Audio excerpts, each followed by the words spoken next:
وأنت تجعل الحزن إذا شئت سهلا اللهم سهل لنا حفظ العلوم وهب لنا واسعات الفهوم بجاه نبيك المعصوم صلى الله عليه وسلم اللهم إنا نسألك العلم اللدني والمشرب الصافي الحامي يا وهاب يا غني ونعوذ بك اللهم من علم لا ينفع وقلب لا يخشع وعمل لا يرفع وعين لا تدمع ونفس لا تشبع ودعوة لا يستجاب لها برحمتك يا أرحم الراحمين يا أرحم الراحمين يا أرحم الراحمين. الحمد لله نحمد الله تعالى ونشكره.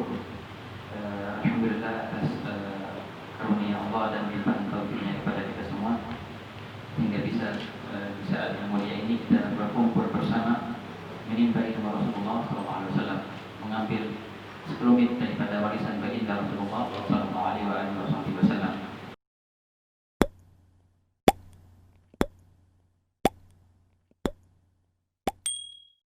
Seperti biasanya Habib Bagir mulai dengan niat dulu ya. Niat ta'lim alhamdulillah ada.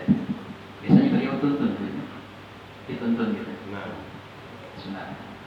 Bismillahirrahmanirrahim. Bismillahirrahmanirrahim. Nawaina ta'alluma wa ta'lim wa tadhakkura wa tadhkir wa naf'a wal intifa' wal ifadata wal istifadah wal hatta 'ala tamassuki bi kitabillah wa sunnati rasulillah wa du'a ila al-huda wa dalalata 'ala al-khair ibtigha'a wajhillah wa mardatihi wa qurbih wa thawabih subhanahu wa ta'ala.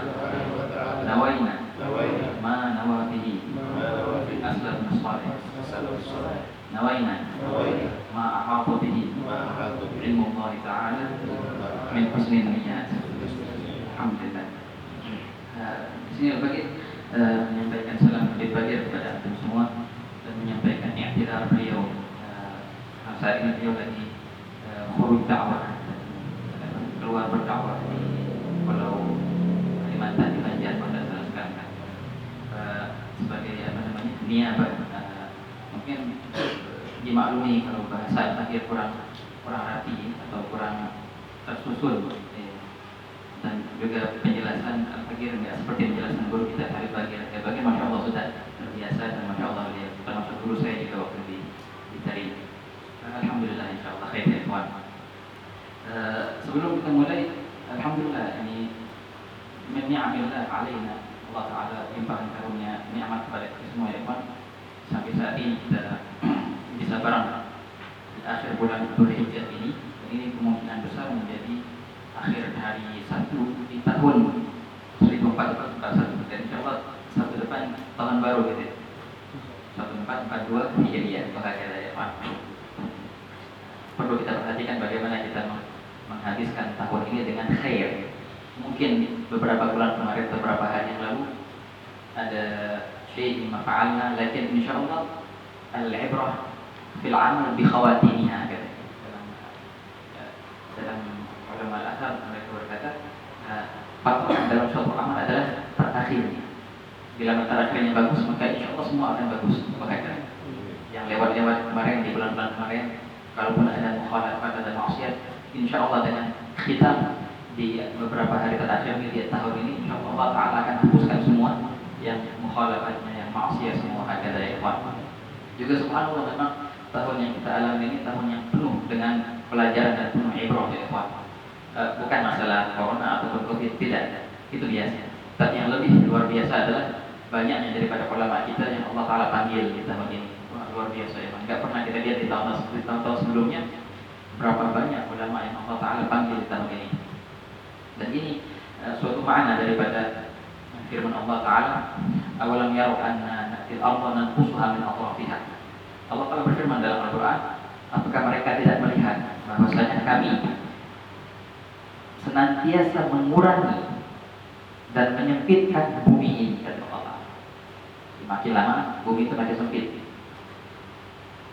Saya bingung ya, maksudnya apa? Sayyidina Abdullah bin Abbas beliau berpendapat artinya penyempitan bumi adalah bimauti ulama'ina, dengan meninggalnya para ulama'nya, itu adalah penyempitan bumi.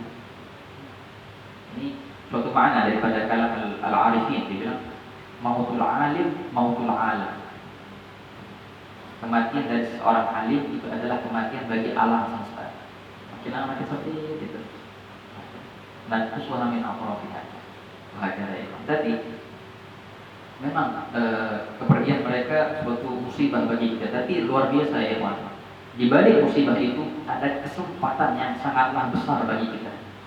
Imam Suyuti dalam kitabnya Al-Khabar Ad-Dal fi Wujud Al-Aqwat wal Aqwat wal Abdal, beliau di situ menukil hadis yang ma'ruf, hadisnya sahih. Bila mana Allah Ta'ala cabut salah seorang wali min awliyaillah, maka Allah Ta'ala akan gantikan dengan orang di bawahnya. Dan terus ada pengganti-pengganti sampai nanti di kalangan yang paling bawah, maka Allah Ta'ala akan gantikan dengan orang biasa. Tiap-tiap seorang wali yang berpulang ke rahmatullah ada kursi yang kosong di situ. Siapa yang mau naik sekarang? Makin banyak ulama dan aulia yang berpulang ke rahmatullah, makin banyak juga kursi-kursi yang kosong itu. Makanya di akhir zaman nanti saking banyaknya kursi kewalian atau kursi ulama yang kosong, maka kursi itu yang mencari orang. Yang biasanya kan kalau para mutaqaddimin, orang yang mujahadah untuk bisa sampai ke kursi kewalian ataupun ke kursi para ulama. Tapi di akhir zaman enggak, kebalik. Di akhir zaman orangnya kayak kita nyantang. Akhirnya gara-gara kursi yang kosong tadi, si kursi akan nyari orang-orang. Walaupun punya amal dikit, yang penting hati bersih. Bagi yang boleh, karena pelantikan kewalian itu, ulama itu hanya ada di sepertiga waktu malam kan. Di waktu itulah Allah akan melantik para aulia yang baru dan para ulama yang baru. Makanya kesempatan yang luar biasa besarnya bagi kita ya Pak. Bagi generasi yang baru, bagi para pemuda, para syabab. Ayo bismillah. Kalau bukan antum siapa lagi? Gitu aja. Masa kita jadi orang luar? Kalau bukan antum ya siapa lagi? Wah kata ya. Bismillah. Baik. Lanjut ke pembahasan tinjau kita. Kemarin Al-Habib Bagir memasarkan ke Al-Bagir. Kemarin kan dibahas tuh furudul wudu ya. Furudul wudu juga, kemudian beliau membahas syurutul wudu. Beliau nukil dari kitab Tadhkiratus Sadilah. Di sini kita Ar-Risalah Al-Jami'ah Al-Habib Ahmad bin Zain Al-Habsyi, setelah menjelaskan masalah furudul wudu, beliau lompat sedikit ke masalah janabah. Dalam paragrafnya beliau berkata, wa in kana 'alaihi janabatun. Itu cuma 2 baris pembahasan masalah janabah. Setelah pembahasan janabah, junub, beliau akan kembali lagi ke pembahasan wudu ya Pak. Jadi pembahasan janabah itu terselit antara pembahasan wudu, furudul wudu, kemudian nawaqidul wudu, di tengah-tengahnya ada pembahasan janabah. Yang kata Habib Bagir, jadi antum loncat aja deh, loncatin dulu ke nawaqidul wudu sampai selesai semua yang berkaitan dengan wudu, habis itu baru kita kembali pembahasan janabah mandi junub. Jadi enggak pecah nih konsep kita, jadi fokus untuk wudu dulu dari awal sampai akhir. Dibahas tentang furudul wudu, kemudian syurutul wudu. Sekarang kita akan bahas nawaqidul wudu atau perkara yang membatalkan wudu. Perkara yang membatalkan wudu itu namanya kalau bahasa fikih nawaqid. Nawaqid, ada jamak naqid. Kalimat nawaqid adalah jamak daripada kalimat naqid yang artinya membatalkan, mubtilah, hal-hal yang membatalkan wudu. Wahakala ya Pak. Gimana kita mazhab Syafi'iyah? Perkara yang membatalkan wudu cuma 4. Dan beliau di sini akan menjelaskan satu persatu ya Pak. Yang 4 ini dalam mazhab Syafi'iyah, Imam Syafi'i mengambil nawaqidul wudu itu dari mana? 2-nya dari Al-Quran dan 2-nya dari hadis. 2-nya dari Al-Quran dan 2 dari hadis. Yang dari Al-Quran kita akan bahas satu persatu. Fi qouli ta'ala, "Wa kana minkum marḍā aw 'alā safarin aw jaa'a ahadun minkum minal ghā'iti." 1. Aw lamastumun nisā'a. 2. Jadi yang pembatalan nomor 1 dan nomor 4 itu dari Al-Quran. Yang nomor 2 dan nomor 3 beliau ambil daripada hadis Nabi SAW, dan semua itu hadis yang sah. Kita akan sebutkan dalilnya satu persatu ya, ketimbang dari poin ke poin mengajar ya Pak.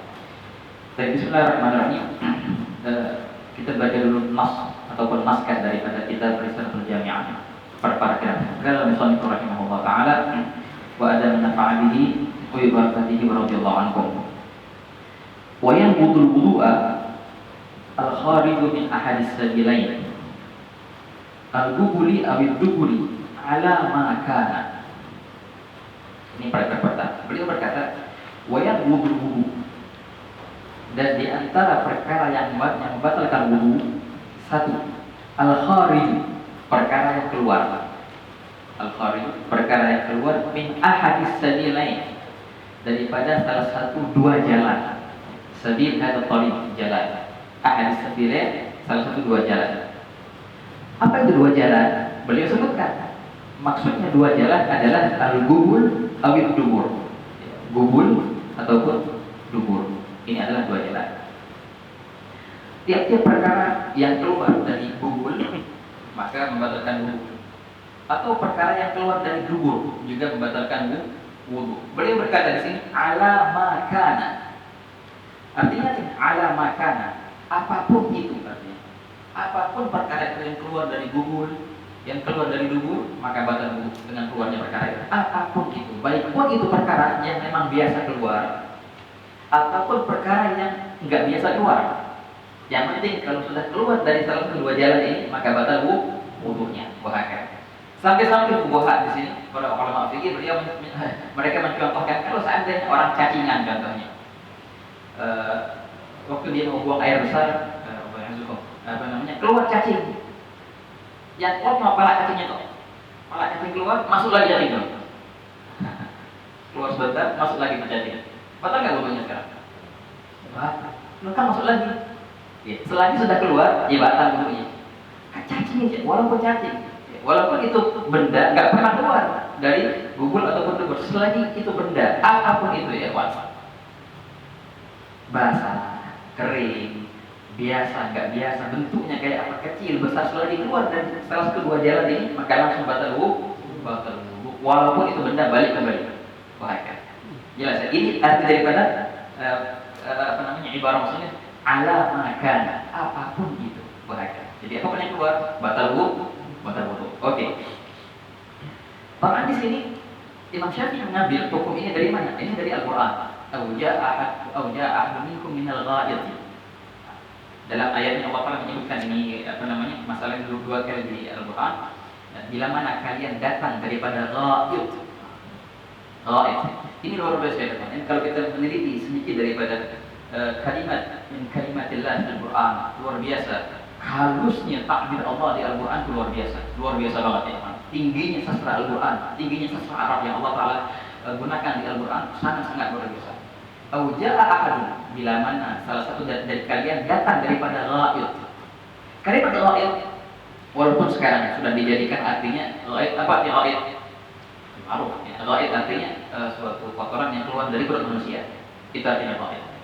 Tapi sebenarnya ya, kalau kita kembali ke ilmu bahasa, ketahuan luar biasa sastra Al-Quran. Kalimat ghaid itu artinya dalam bahasa Arab, artinya al-makan dan munkhafid. Tempat yang datarannya turun ke bawah, lembah bahasa gitu ya, jurang atau lembah, turunan gitu. Itu dalam bahasa namanya ghaid.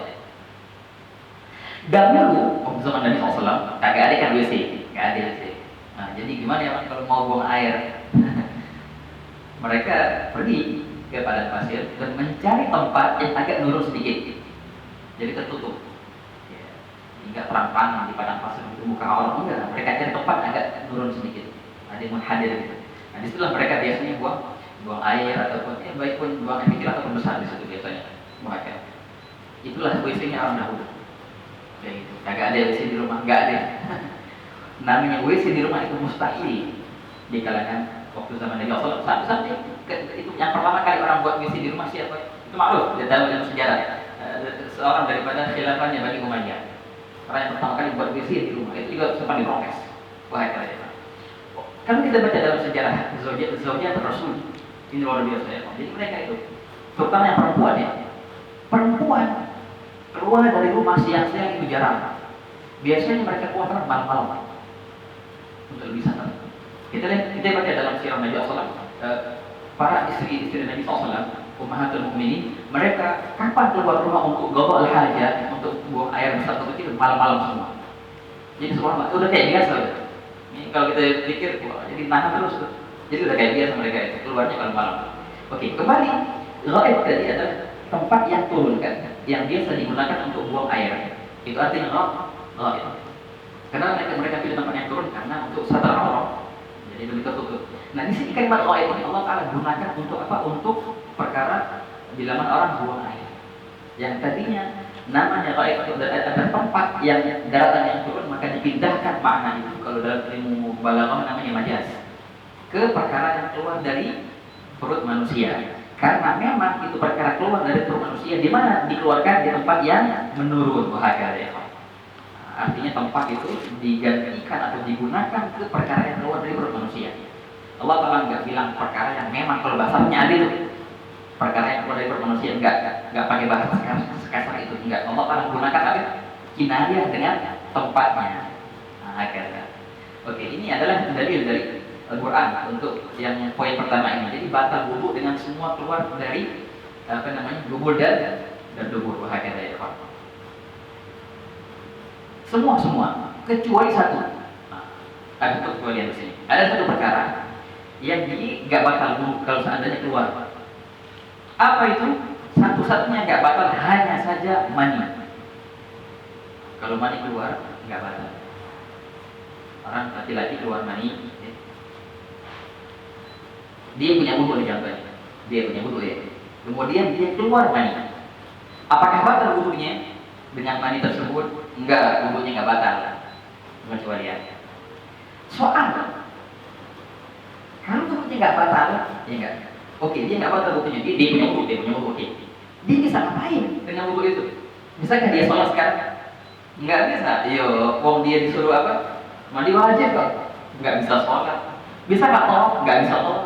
Baca Quran juga nggak bisa, bahkan lebih parah. Baca Quran nggak boleh dia, masuk masjid nggak boleh, selagi dia belum mandi wajib. Tapi ini statusnya dia punya wudu. Pertanyaan, lalu buat apa wudu? Wudu yang ada sama dia itu, manfaatnya apa? Kenapa kok ente bilang kalau mandi keluar dari seorang yang punya wudu maka nggak batal wudunya? Pertanyaan buat yang main itu wudu, apa manfaatnya? Ya nggak, jelas ini. Suatu iskal problem gitu. Kalau kita bilang mani nggak batal wudu, ya dia punya wudu, dia bisa ngapain dengan wudunya itu? Nah, Fuqaha menjawabnya ini agak karena teka-teki katanya kan di sini kan. Betul, dia itu sebenarnya dia nggak bisa ngapain, nggak bisa sholat atau tawaf atau yang lainnya dengan wudunya yang ada sama dia. Tapi kalau seandainya orang bilang, kalau ada sayembara yang bilang begini, barang siapa yang punya wudu maka saya akan berikan duit 1 juta. Berhakkah dia 1 juta itu? Berhak nggak? Berhak. Nah itulah faedah daripada wudunya. Cuma itu kok. Dapat sayembara dia. Ya, kalau orang junub keluar mani, ya, dia punya wudu. Ini wudu nggak bisa digunakan untuk ibadah, kagak bisa ibadah.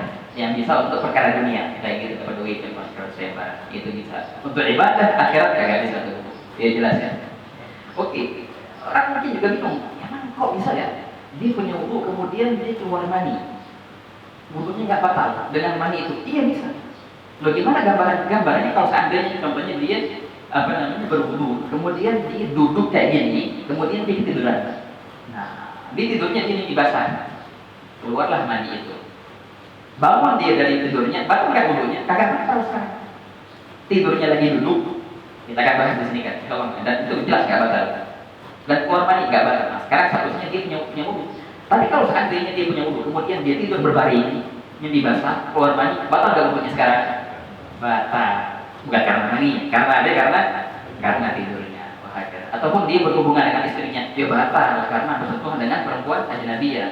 Jadi gambaran orang punya wudu dalam keadaan junub itu hanya saja kalau seandainya dia punya wudu kemudian dia keluar maninya. Tanpa ada perkara yang membatalkan wudunya selain itu. Dia nggak tidur berbaring ataupun nggak bersentuhan sama perempuan, gitu aja Pak. Oke, jelas ini ya. Pengecualian pengecualian apa namanya? Al-mani di sini. Selain mani batal wudu, apa aja? Ada perkara yang mirip-mirip kayak mani, yang biasanya itu keluar sebelum keluarnya mani. Namanya apa? Mani kalau bahasa Arabnya. Nggak tahu bahasa Indonesia apa. Kalau bahasanya mani. Mani batal nggak wudu? Batal wudu. Jika orang keluar mani itu batal wudu. Ini ada cerita dari Sayyidina Ali radhiyallahu anhu. Sayyidina Ali dulu pernah mengeluh